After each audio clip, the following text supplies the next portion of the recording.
Kenapa demo terus? Ya mereka terjadi saat itu ketidakpuasan terhadap kepemimpinan Ikhwan Muslimin. Dubai itu seperti bukan kota Timur Tengah, tapi sudah kota di Amerika. Terjadi perubahan yang luar biasa di sektor sosial dan budaya ini. Arab Saudi cepat atau lambat akan memimpin negara Arab.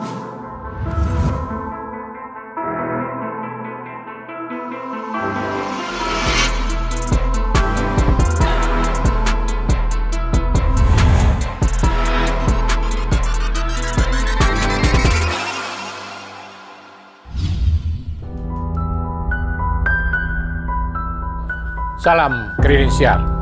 Sahabat Krias Kredensial, salam jumpa lagi. Telah lama kita tidak berjumpa dan kali ini kita berjumpa dengan tema saya rasa yang sangat menarik, yaitu Timur Tengah. Krias Kredensial menghadirkan seorang wartawan yang sudah 36 tahun tinggal di Kairo, Mesir. Banyak hal yang sudah dialami, banyak yang sudah ia saksikan di sejumlah negara di Timur Tengah. Pada waktu Arab Spring, dia menjadi salah satu saksinya tentu. Dan perubahan-perubahan sekarang yang terjadi di banyak negara Timur Tengah, ia saksikan. Dialah Mustafa Abdurrahman. Mustafa Abdurrahman, wartawan Kompas di Kairo. Apa kabar, Bung? Mustafa? Baik-baik, Mas Trias. Ya, kita sudah lama nggak jumpa ya.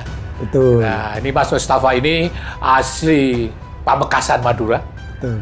36 tahun yang lalu ya. Itu pergi sekolah di Al-Azhar, ya, kemudian melanjutkan meraih gelar doktor PhD di Beirut University, ya, Beirut University Lebanon. Ya, ngambil soal tentang Timur Tengah ya. Betul. Mustafa, setelah 35 tahun, 36 tahun tinggal di Mesir, ya tentu banyak hal yang Anda alami ya. Dari sejak datang, kemudian sampai sekarang ini. Entah itu politik, entah sosial, budaya, banyak hal yang sudah dialami. Bisa Mas Mustafa cerita ketika dulu masuk Mesir 36 tahun yang lalu, seperti apa dan sekarang bedanya apa, Mas? Ya, tentu banyak perubahan yang luar biasa sepanjang 3 dekade ya. 3 dekade saya bertugas hampir sebagai wartawan, hampir 4. Jadi ketika saya tiba di Mesir, saya melihat Mesir cukup stabil saat itu.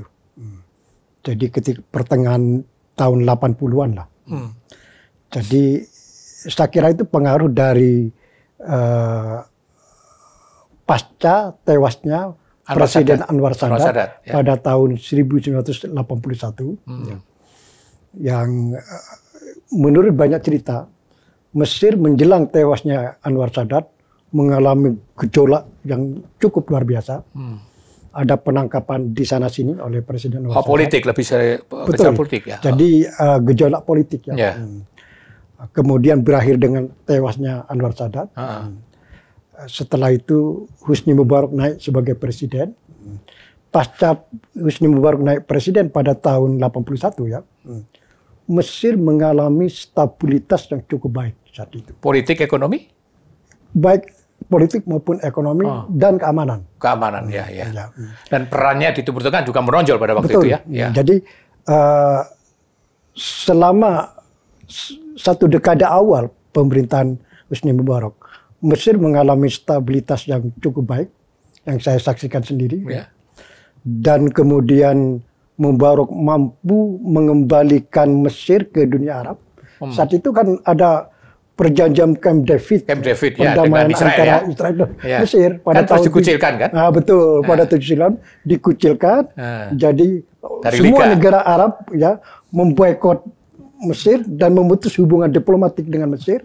Mesir diusir dari organisasi Liga Arab, dan juga organisasi Konferensi Islam. OKI. Dan markas besar Liga Arab yang di Kairo dipindah ke Tunisia. Yang dekat di Tahrir Square itu? Ya, di Tahrir Square itu, yang di pinggir Sungai Nil itu. Betul. Kan?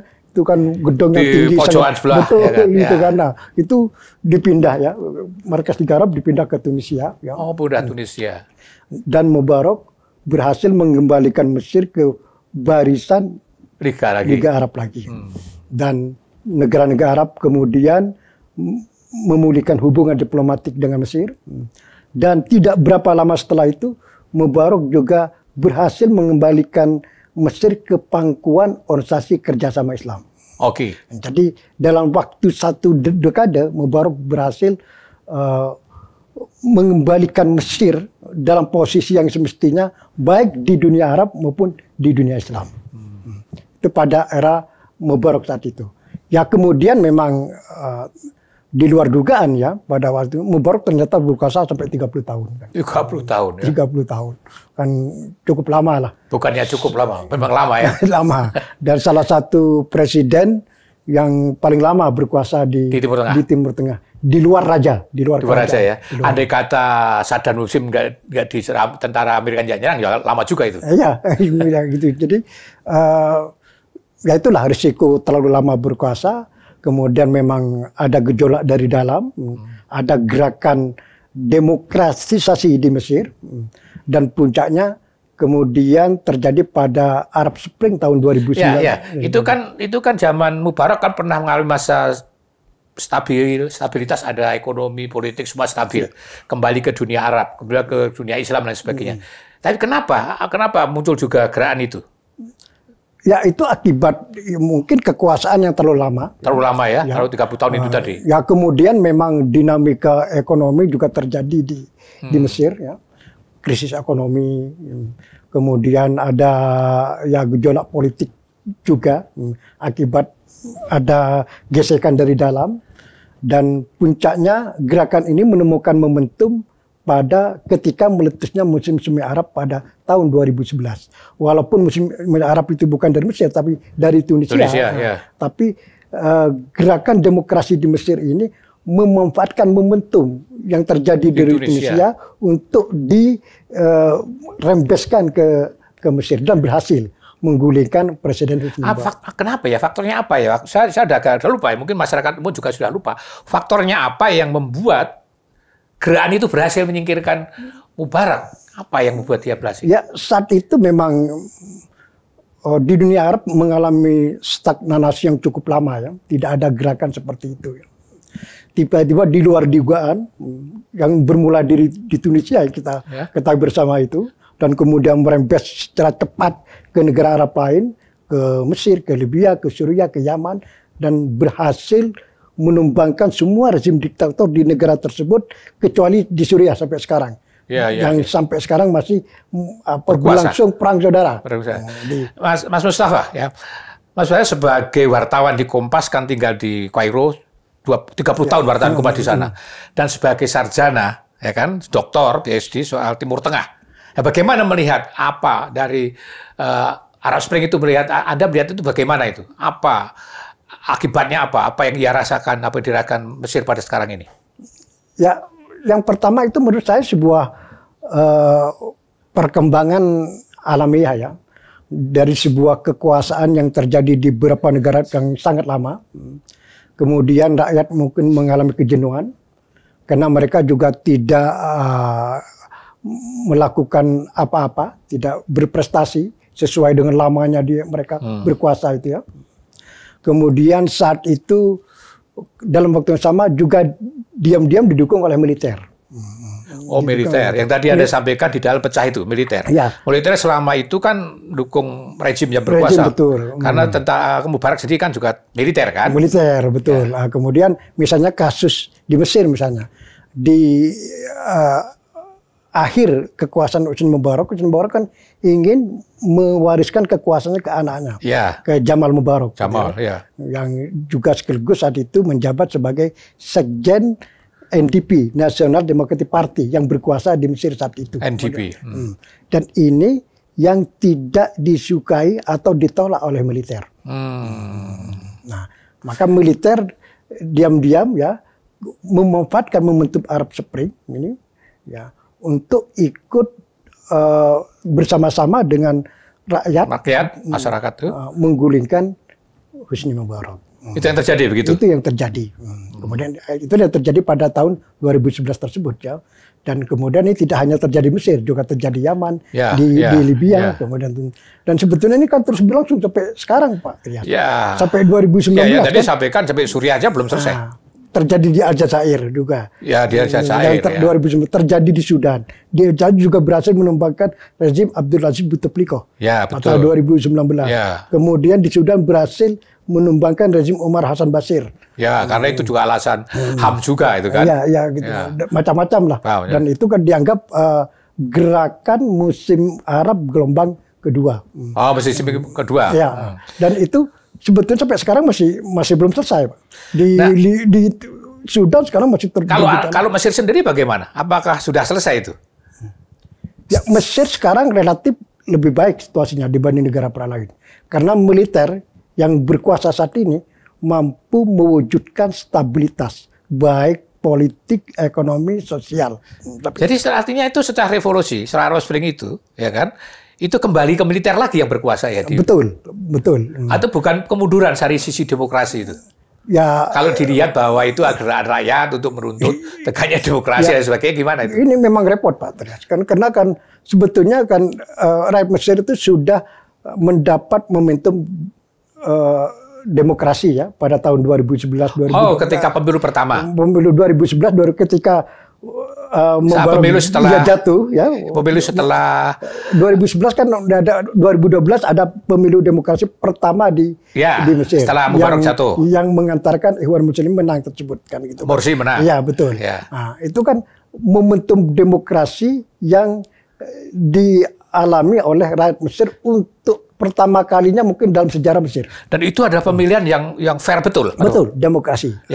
Tapi masalahnya, Mas Trias, ketika mereka sudah mendapatkan apa yang namanya demokrasi ini, mereka ternyata seperti tidak punya kultur berdemokrasi. Loh, kenapa itu ceritanya? Ya, kan misalnya demo terus. Kan tiap hari demo? Demo hampir tiap hari yang demo ditentang terus. Siapa? Pemerintah Morsi? Ya, pertama Husni Mubarak. Mubarak berhasil jatuh.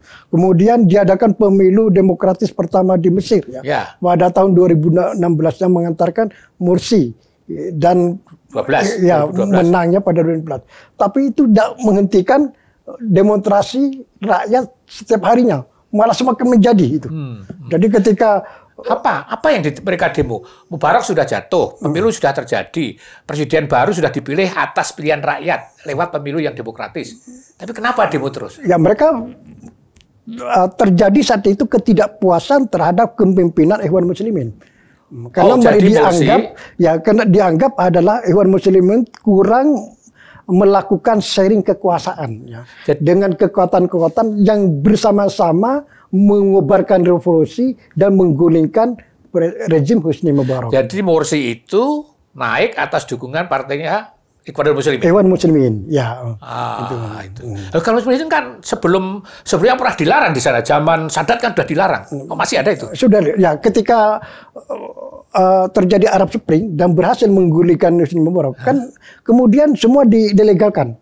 Jadi semua kekuatan politik dari berbagai ideologi diizinkan untuk mendirikan partai. Yang dulu sudah dilarang, itu boleh muncul lagi? Boleh, pada tahun 2011 tersebut itu. Kemudian ikutlah Ikhwan Muslimin pada pemilu demokratis yang pertama pada tahun 2012. Kemudian dia menang mutlak. Pada pemilu parlemen. Kemudian ketika pemilu presiden, Morsi yang dicalonkan oleh Muslimin juga menang walaupun tipis. Menang terhadap lawannya saat itu Ahmad Shafik, tipis. Gitu. Tapi dia menang kan gitu kan. Nah, ketika dia berada di kekuasaan, dia kurang melakukan sharing kekuasaan dengan kekuatan-kekuatan politik lain yang sebelumnya bersama-sama berjuang menggerakkan musim semi Arab di Mesir dan sekaligus kemudian menggulingkan rezim Husni Mubarak. Sebetulnya kan Arab Spring itu bukan digerakkan oleh partai, digerakkan oleh masyarakat. Hanya kemudian belakangan partainya yang naik kan, ikut kan. Jadi oleh sebuah gerakan yang cair tanpa pemimpin, yang itu yang terjadi kan. Dan kemudian baru ketika itu ada tanda-tanda pemenang, partai-partai masuk, termasuk Ikhwan Muslimin itu. Betul, Mas Trian. Jadi memang digerakkan oleh rakyat ya, tanpa pemimpin, tanpa terorganisir saat itu. Tapi kemudian setelah berhasil, kemudian kan dibentuk partai-partai ini untuk menghadapi pemilu demokratis pertama yang digelar pada tahun 2012. Tapi mereka kenapa, Mas Mustafa? Ini menarik loh. Mereka menang. Dari partai yang dilarang, zaman Anwar Sadat dulu dilarang, bahkan zaman sebelumnya, zaman Presiden Nasser, ya kan sudah dilarang zaman Nasser itu. Kemudian zaman setelah pemilu Arab Spring muncul lagi karena dibolehkan muncul, dan pemilu menang, pemilu pertama menang, tapi hanya berumur sebentar. Karena 2 tahun lebih satu sedikit. tahun. Kenapa itu? Ya itu salah satu faktor utamanya adalah setelah mendapat kekuasaan, lupa dengan yang lain. Ya, mereka tidak melakukan sharing kekuasaan dengan kekuatan-kekuatan politik yang lain yang berjuang bersama-sama mengobarkan musim semi Arab di Mesir dan kemudian berhasil menggulingkan rezim Husni Mubarak tersebut. Nah, itu karena kemudian tidak disukai oleh partai-partai yang lain di demo. Tapi kenapa yang menyingkirkan tentara? Ya, kemudian kan terjadi demonstrasi besar-besaran, Pak. Jadi selama 1 tahun Mursi itu berkuasa, terjadi demonstrasi yang hampir tidak putus tuh, hampir harian lah begitu kan. Jadi negara itu murat-marit, tidak jalan ya, tidak semua ekonomi terhenti. Katakanlah bisa, kalau Mesir begini bisa jadi negara bangkrut ini. Maka tidak mungkin ini terus terjadi kan. Akhirnya kemudian militer dan saat itu juga dapat dukungan rakyat yang kemudian mereka namakan dengan revolusi 30 Juni. 30 Juni itu kan luar biasa itu. 30 Juni 2013. 13. Saya termasuk yang langsung hadir di Tahrir Square gitu kan. Di Tahrir ya. Luar biasa dahsyat. Saya tidak pernah melihat kerumunan massa selama 25 tahun di sana waktu itu. Artinya lebih besar lagi daripada kerumunan massa pada tahun 2011. Oh gitu. Iya. Jadi yang menggulingkan Husni Mubarak. Lebih besar yang 2013. Lebih besar 30 Juni ini, Pak. Itu. Saya sampai kesimpulan kalau begini tidak bisa ini. Ini harus ada tentara, kompromi. Itu tentara didukung rakyat. Itu tentara belum bergerak. Baru rakyat. Rakyat Juni, yang kan? Tidak puas terhadap pemerintahnya Mursi yang didukung Ikhwanul Muslimin. Iya. Jadi luar biasa itu. Saya tidak menemukan kerumunan massa sebesar itu. Gitu. Itu terjadi 30 Juni. Makanya di Mesir itu ada 2 revolusi, Pak. Yang pertama revolusi 25 Januari yang menggulingkan 2011, yang menggulingkan rezim Husni Mubarak, Yang kedua ada revolusi 30 Juni yang 2013.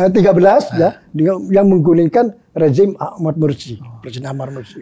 Nah, kemudian situasi ini kan tidak bisa terus. Sebelum situ, saya ingin tahu kenapa rakyat bukan partai. Bukan partai yang tidak mendapat jatah itu. Kenapa rakyat juga menentang Mursi? Ya, yang pertama tadi kan tidak ada sering. Yang kedua memang tidak ada ini, Pak. Tidak ada prestasi yang dicapai Mursi. Selama setahun kan mereka tidak berbuat apa-apa ya, karena dalam waktu yang sama akan demo terus. Jadi kan. Jadi akumulatif, Pak. Jadi pertama tidak adanya sharing kekuasaan. Ya.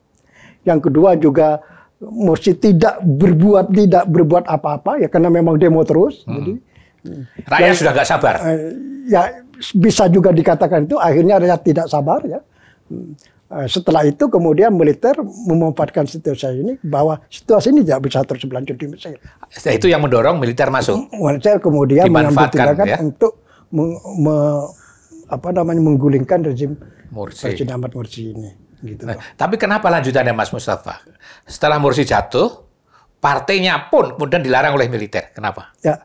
Kenapa Ikhwanul Muslimin juga dilarang? Ya, karena tadi jadi sebetulnya sebelum rezim Mursi ini tumbang, kan militer sudah memberi nasihatnya, memberi ini begini sharing pendapat dan macam-macam, sharing kekuasaan dan seterusnya. Tapi Mursi dan Ikhwan Muslimin bersikukuh, jadi bersikeras dengan sikapnya. Jadi mereka tidak mau kompromi. Tidak mau kompromi dalam kekuasaan, tetap mau mereka sendiri. Jadi seperti apa yang mereka yakini, kan gitu kan. Kalau begini kan ya susah ini bisa memimpin negara kan begitu. Nah, itulah salah satu faktor militer mengambil tindakan, mengambil alih kekuasaan tersebut. Ya, maksud saya kenapa kemudian militer tidak hanya mengambil alih kekuasaan dari Mursi, tetapi juga kemudian bahkan menindak tegas melarang yang namanya Ikhwanul Muslimin. Kenapa? Ya, akibat yang sifatnya akumulatif tadi, Pak. Jadi Ikhwan Muslimin kelihatan, jadi dia sikap kerasnya, tidak mau kompromi. Kemudian juga dia dalam konstitusi juga memaksakan kehendaknya juga. Konstitusi baru. Konstitusi baru. Antara lain apa? Yang apa nama yang di referendum pada 2013 tersebut itu kan, yang kemudian disetujui oleh rakyat kan. Itu juga salah satu faktor yang membuat militer dan kekuatan sipil lainnya itu ya harus bergerak kan. Apa antara lain apa itu? Konstitusi itu isinya apa yang membuat bahwa militer kemudian bergerak? Apa ada perubahan konstitusi apa yang salah satunya adalah ya seperti ya bahwa hukum adalah syariat adalah satu-satunya sumber hukum kan gitu ya. Jadi kelihatan berbau sangat agama gitu kan. Hari itu tentara nggak mau ditentang oleh kekuatan sipil kan. Mesir dihindaki, Mesir ini adalah setelah revolusi tahun 2011 ini negara menjadi negara sipil lah, demokrasi. Maunya itu. Ya bukan negara agama. Ya. Tapi maunya revolusi konstitusi 2013 itu, konstitusi 2011 tapi direferendumkan pada 2013. Itu sangat berbau agama. Jadi mengarah pada negara agama kan begitu. Mursi sebetulnya sudah berjanji akan mengamandemen beberapa pasal di konstitusi tersebut. Berjanji tapi rakyat kelihatan sudah kurang sabar. Menolak segala alasan yang disampaikan oleh Mursi. Jadi rakyat tetap mengendaki Mesir sebagai negara demokrasi. Negara sipil demokratis. Negara sipil demokratis, yaitu yang diinginkan rakyat. Ya, dan itu sebetulnya yang dicita-citakan oleh musim semi Arab 2011 yang kemudian meletuskan atau meletupkan revolusi 25 Januari 2011 yang berhasil menggulingkan Husni Mubarak. Itu kan slogan-slogannya adalah negara sipil demokratis.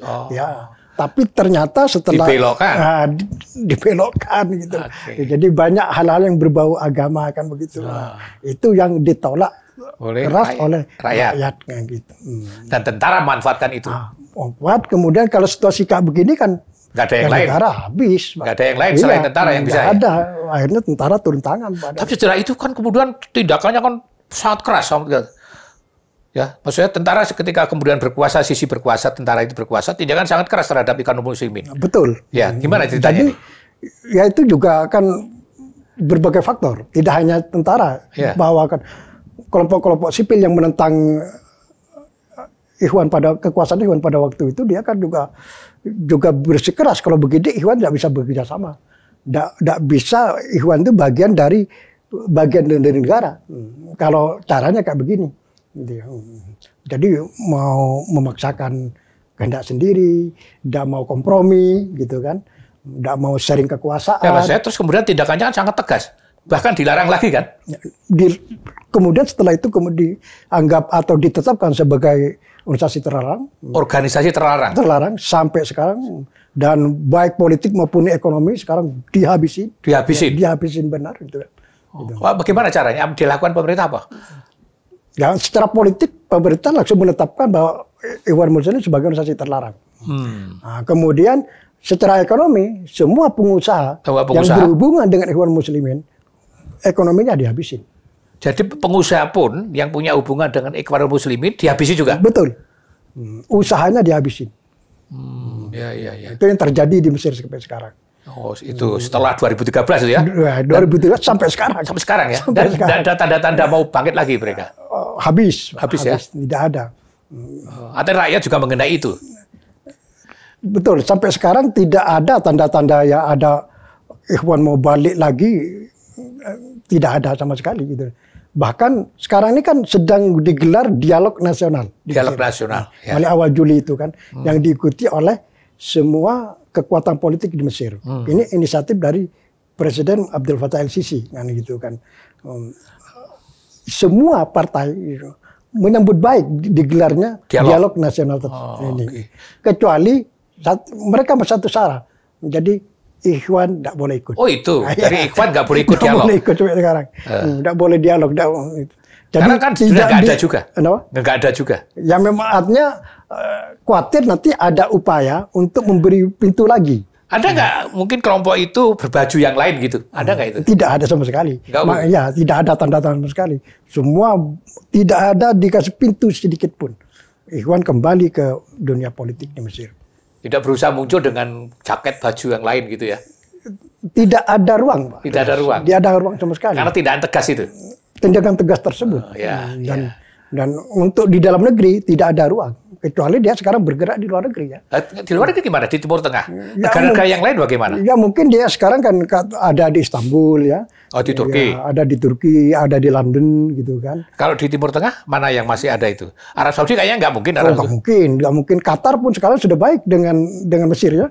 Sudah tidak mungkin juga. Qatar sudah sangat terbuka kayak gitu. Ya sudah terbuka. Sekarang nggak mungkin lagi. Yang mungkin yang masih memberi tempat ke Ikhwan itu Turki. Tapi Turki pun juga sekarang kan sudah ada upaya normalisasi dengan Mesir. Sudah jauh lebih baik hubungan dengan Mesir dibanding sebelumnya. Mesir juga, Turki juga membatasi sedemikian rupa gerakan IM di Turki. Jadi tidak boleh sekarang tokoh-tokoh IM yang ada di Turki melakukan gerakan politik dari Turki. Itu sama dengan sebelumnya kan juga ada, dia punya beberapa stasiun televisi. Oh punya stasiun betul. Televisi di Istanbul kan. Nah, sekarang sudah dilarang itu. Ditutup. Silahkan pindah ke negara lain. Kalau mau begitu. Kalau mau negara mana yang mau di Arab Saudi, di Timur Tengah mana? Oh, tidak ada. Kalau di mana lagi di Timur Tengah? Arab Saudi juga nggak mungkin. Iya, kecuali ke Eropa mungkin. Tunisia ada kan? Nahda itu? Oh, ya, tidak mungkin. Tunisia kan, Nahda kan tidak berkuasa penuh di Tunisia. Bahkan juga, sekarang juga terjadi krisis hubungan dengan Presiden Kais Saied kan. Ya. Kekuasaan di Tunisia sekarang berada di tangan Kais Saied. Tidak bisa kemudian dari Mesir. Jadi secara umum IM itu di Timur Tengah sudah dilarang di mana-mana ya? Dilarang di mana? Dan ini juga cukup menarik karena antara satu dan lain negara Arab itu berbeda-beda surutnya IM ini. Ya, kalau di Mesir misalnya habis dengan kekuatan militer yang didukung. Oh, IM dihabisin dengan kekuatan militer dan hukum kan? Betul ya. Nah, kemudian ini yang menarik Mas Trias. Di Maroko. Di Maroko di militer IM ini habis lewat demokrasi.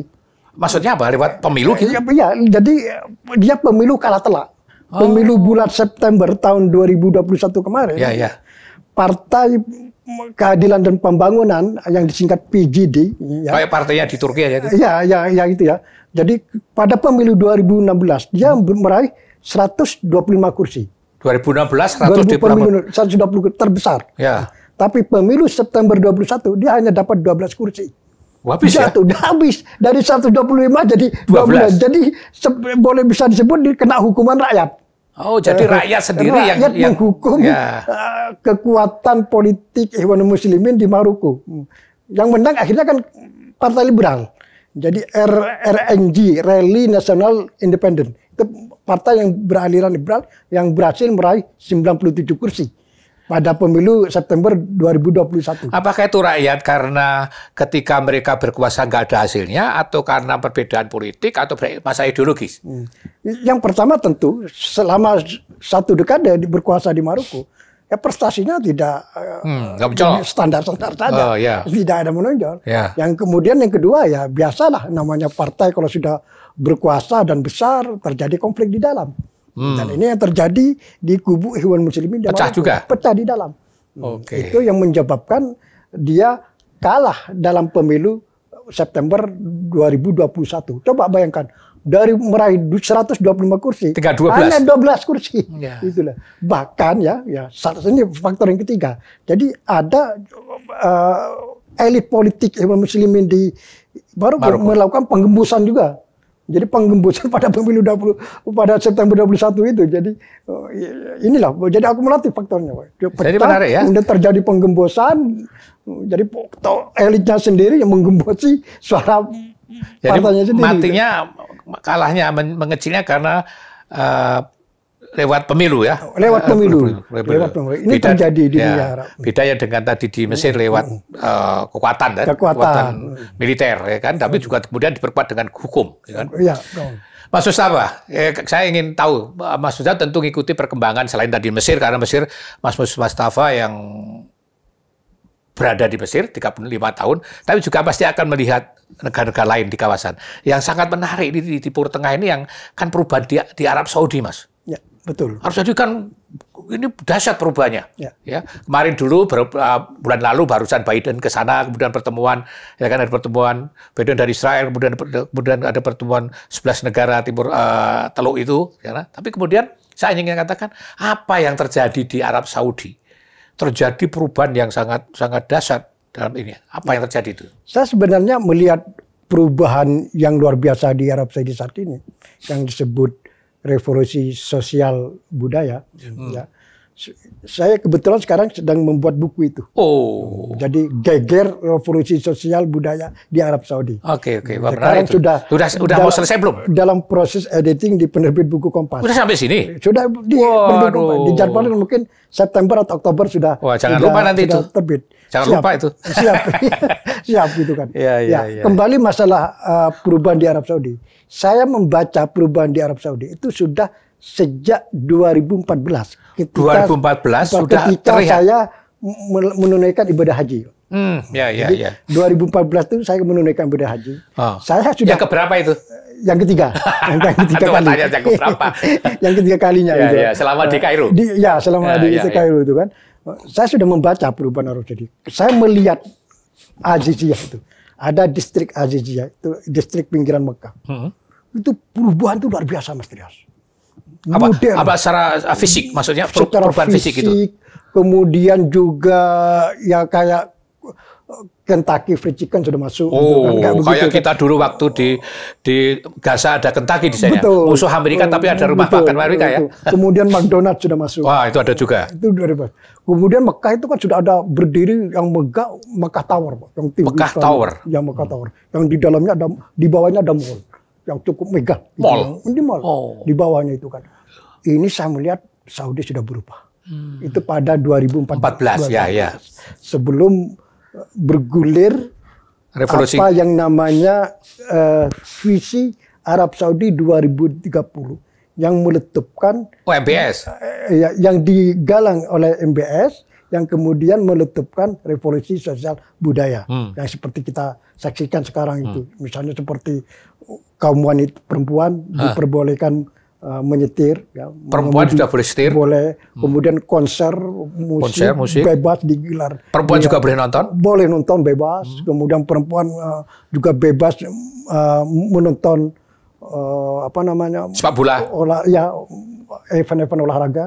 Sebelumnya nggak sama sekali nggak boleh. Boleh. Kemudian juga bioskop sudah diizinkan lagi. Bioskop ada juga. Ya, ada. Filmnya film mana? Film mana itu? Macam film India, film Hollywood masuk semua. Bebas. Ya. Bebas, Pak, gitu kan. Film Indonesia ada nggak ya kira-kira? Bisa jadi kalau mau karena orang Indonesia banyak. Oh iya betul ya, ada peluang itu ya. Iya, lebih dari 1 juta bisa jadi memang. Peluang sebenarnya ya. Iya, sudah peluang itu, Pak. Peluang bisnis di Arab Saudi sekarang. Kalau memang industri film di sini mau masuk ke sana. Iya, betul. Mas Rias, saya membaca itu sudah sejak 2014. Jadi yang saya saksikan di Arab Saudi ini sudah modernisasi luar biasa. Feeling saya tidak berapa lama lagi ada gerakan yang luar biasa di Arab Saudi. Dan itu pada tahun 2014. 2 tahun setelah itu. 2016. Udah lama kan. 2016. Persisnya bulan April 2016. Putra mahkota saat itu masih Menteri Pertahanan. Muhammad bin Salman atau MBS. Ya, menggulirkan visi Arab Saudi 2030. Yang jargonnya itu adalah melakukan diversifikasi sumber ekonomi. Jadi Arab Saudi sudah tidak bisa lagi mengandalkan minyak dan gas. Kalau begini Arab Saudi ya akan semakin ketinggalan dengan negara Arab lain, khususnya Uni Emirat Arab, Qatar, yang sudah lebih dulu membuka diri. Khususnya MBS ini sangat kagum sama Dubai. Keberhasilan Dubai. Ya. Dubai ini sebetulnya kan bukan wilayah yang kaya amat. Ya. Di Uni Emirat itu yang kaya amat kan Abu Dhabi, yang minyaknya banyak. Itu Abu Dhabi, wilayahnya paling luas, minyaknya paling banyak. Kalau Dubai itu bisa dikatakan ya biasa-biasa aja. Hanya mereka membuka diri. Dia Pangeran Rashid Al Maktoum yang berkuasa di Dubai itu mampu melakukan inovasi yang luar biasa untuk membangun Dubai, ya. Artinya gerakan-gerakan out of the box lah, di mana dia membuka diri seluas-luasnya. Jadi hingga Dubai itu seperti bukan kota Timur Tengah, tapi sudah kota di Amerika, semuanya terbuka, bebas sekarang. Dan ternyata sukses. Dan itu yang kemudian terjadi di Arab Saudi. Ya, negara-negara Arab lain kemudian terkesima melihat Dubai ini, Mas Dias. Dubai dari yang biasa-biasa, tidak punya kekuatan minyak yang luar biasa, bisa seperti ini. Kemudian negara Arab seperti Qatar juga melakukan kerja. Kemudian Arab Saudi termasuk terlambat menurut saya. Terlambat ya? Terlambat seharusnya. Seharusnya dia 10 tahun yang lalu. Tapi ya daripada terlambat ya masih apa nggak ada kelompok yang menentang perubahan-perubahan yang sangat dahsyat karena radikal kayak gitu di Arab Saudi? Ada kelompok-kelompok konservatif ada. Bagaimana itu? Ya tapi dihabisin Dihabisin sama MBS. Tidak ada ampun. Jadi ada upaya menentang atau menghambat visi Arab Saudi 2010 ditangkap. Gitu. Tapi bagi rakyat senang ya? Rakyat menikmati. Gitu. Artinya mayoritas rakyat Saudi ya sangat enjoy dengan situasi baru ini. Apalagi ya tadi juga perempuan sudah boleh lebih bebas daripada dulu. Ya. Jadi terjadi perubahan yang luar biasa di sektor sosial dan budaya ini. Dan menurut saya kalau ini terus berjalan tanpa hambatan, Arab Saudi akan menjadi negara termaju di dunia Arab. Karena Arab Saudi negara besar, penduduknya kan hampir 40 juta. Dan kekuatan minyak yang luar biasa. Kalau Dubai kan kecil, Mas Trias. Ya. Jadi dengan proses ya yang sekarang sedang berjalan, yang dipimpin oleh MBS, Arab Saudi cepat atau lambat akan memimpin negara Arab. Dunia Arab dalam hal kemajuan. Jadi kalau dulu pada zaman 60-an Mesir yang memimpin dunia Arab, tapi saat ini adalah bisa jadi Arab Saudi ya. Jadi yang akan mengambil alih kepemimpinan di dunia Arab ini Arab Saudi. Karena semua potensi Arab Saudi memiliki. Termasuk lebih keterbukaannya ya. Dengan Israel juga terbuka meskipun tidak ada hubungan diplomatik, tapi kemudian sudah komunikasi ya. Yang terakhir kemarin waktu Joe Biden ke sana kan membolehkan pesawat penumpang Israel untuk lewat di langitnya kan, waktu itu. Nah, dalam perubahan seperti itu bagaimana kehidupan beragama terpengaruh nggak itu, Mas? Ya, tidak terpengaruh. Karena pelaksanaan kehidupan agama berjalan seperti biasa. Kan umroh haji seperti biasa. Enggak, artinya itu kan terus kemudian ada pergaulan yang lebih bebas lagi. Ya, terbuka lagi, ya kan? Misalnya perempuan berpakaian dan sebagainya kan berubah-ubah semuanya. Ya, tapi tetap terukur, Mas Ilyas. Tetap terukur. Jadi rakyat Arab Saudi dan bangsa Arab secara umum punya kultur yang sangat kuat. Jadi walaupun ya di Mesir kan sudah bebas. Sejak dulu kan. Lebih dulu kan? Iya, dulu artinya sejak tidak ada masalah ya, perempuan menyetir di mana. Tapi kan kehidupan di Kairo kan terukur, bukan terus bebas seperti apa. Jadi norma-norma Arab itu juga menurut saya sisi positifnya kuat, Pak. Jadi menjaga norma, menjaga tradisi masih kuat. Walaupun dia menikmati keterbukaan itu, mereka tetap menjaga norma secara baik gitu kan. Seperti di Kairo misalnya, di Kairo kan bebas pakai jilbab, tidak pakai jilbab tidak ada masalah. Tapi jilbab juga banyak, tidak pakai jilbab dan satu masalah saling menghormati gitu. Tidak ada masalah. Berjalan seperti apa. Ya kita lihat waktu demonstrasi 2013 kan kayak gitu ya. Iya seperti itu. Jadi saya kira Arab Saudi ya ada jauh dari itu. Jadi walaupun sudah dibuka sedemikian rupa, bukan terus kemudian kebablasan gitu. Ya enggak, tetap norma ya, tradisi di dunia Arab itu tetap berjalan gitu loh. Tetap kuat. Nah, ini sisi positifnya ini. Dan ini sebagai pengerem gitu kan. Jadi dalam waktu yang sama keterbukaan tidak bisa dihindari. Karena kalau tidak ya ketinggalan jauh. Ketinggalan jauh. Dan itu sering disinggung oleh MBS. Kalau Arab Saudi tetap seperti jalan semula, Arab Saudi itu akan semakin ketinggalan dengan negara tetangganya. Negara tetangga sudah di mana, Arab Saudi ada di mana kan gitu. Ya. Saya kira langkah MBS itu sangat luar biasa. Tapi yang jelas yang dilakukan MBS itu yang menentang harus minggir. Tentu. Ya kan, harus begitu, Pak. Garis keras harus minggir. Harus minggir. Jadi jangan sampai mengganggu jalannya visi Arab Saudi 2030. Untuk mencapai kemajuan. Untuk mencapai kemajuan tersebut. Dan saya lihat tidak ada hambatan yang berarti ya sampai sekarang gitu kan. Jangankan dari kelompok konservatif, dari keluarga besar Al Saud yang berkuasa di Arab Saudi, kalau ada gerakan-gerakan yang mencoba menentang akan dihabisin juga. Termasuk penangkapan besar-besaran ada panggilan ya? Iya, 100 pangeran pada awal 2017 dulu itu kan. Yang digiring ke hotel itu. Ya, digiring ke hotel itu. Itu kan salah satu jargonnya adalah memberantas korupsi. Jadi kan sebelum ini kan ya namanya negara keluarga kan ada batas kan antara negara dan keluarga. Seenaknya sendiri menggunakan anggaran di zaman MBS tidak bisa begini. Kalau begini terus ini menghambat kemajuan juga visi Arab Saudi 2030. Jadi semuanya harus transparan begitu. Jadi perubahan Timur Tengah. Selama Mas Mustafa tinggal di Timur Tengah 36 tahun itu, setelah 30 tahunnya sendiri di wartawan Kompas, ya kan? Itu terlihat mulai mencolok tahun 2014 sebetulnya setelah Revolusi Arab Spring itu ya perubahan besar ya di sana. Dan kedepannya Anda melihat seperti apa kira-kira ini kedepannya? Saya kira dunia Arab itu ke depan bisa dilihat apa sekarang yang terjadi Arab Saudi. Jadi melihat dunia Arab ke depan ya Arab Saudi saat ini. Itu pertama. Yang kedua, kalau melihat pemimpin dunia Arab masa depan, yaitu adalah figur MBS. Figur MBS atau di Uni Emirat ada Muhammad bin Zayed, MBZ. Ya. Kemudian di Qatar ada Sheikh Tamim. Jadi ini kan masih usia 30-an. Yang punya visi. MBZ mungkin yang masih sudah mau 50-an kan. Jadi tokoh-tokoh muda yang progresif, ya, revolusioner, berani, dan mereka itu terbuka secara kultur, bahkan dengan Israel pun ya sangat terbuka juga. Terbuka ya. Jadi kalau bagaimana pemimpin Arab ke depan, inilah gambarannya. Jadi kira-kira akan ada perubahan besar lagi nih di Timur Tengah ya. Betul. Dalam kaitannya proses perdamaian dengan Israel juga akan berubah juga kira-kira. Betul. Jadi akan semakin terbuka. Ini yang perlu ini Pak. Titik yang paling penting. Jadi pemimpin negara Arab lain pun harus seperti itu visinya. Jadi terbuka, termasuk Mesir. Mesir ini sekarang sangat terbuka. Presiden Abdul Fattah itu sangat terbuka.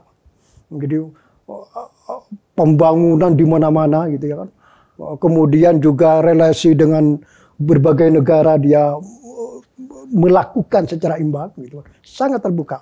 Walaupun dia usianya sudah mau 70 mungkin 90 sekian. Nah, tapi visinya visi muda.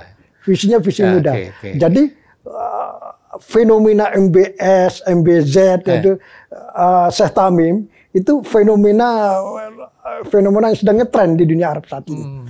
Jadi kalau negara Arab lain mau tidak mau itu harus membangun visi seperti itu. Kalau tidak ketinggalan.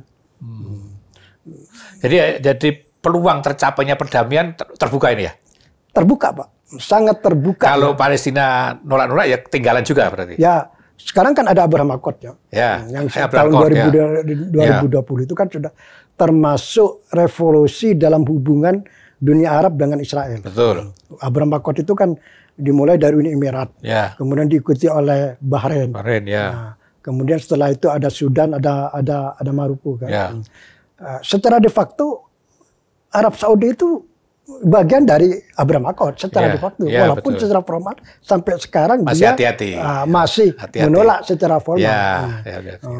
Kalau MBS mungkin tidak ada masalah dengan Abraham Accord itu. Masalah sekarang Raja Salman. Raja Salman itu masih menolak selama isu Palestina masih belum selesai.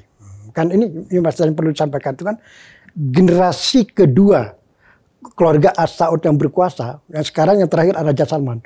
Ini memang dikenal sangat pendukung Palestina. Mulai dari Raja Fahad, Ya, Raja betul. Abdullah, Raja Khalid, Faisal dulu Ya. sebelumnya, sampai yang terakhir Raja Salman. Ini dikenal sangat kuat pendukung Palestina.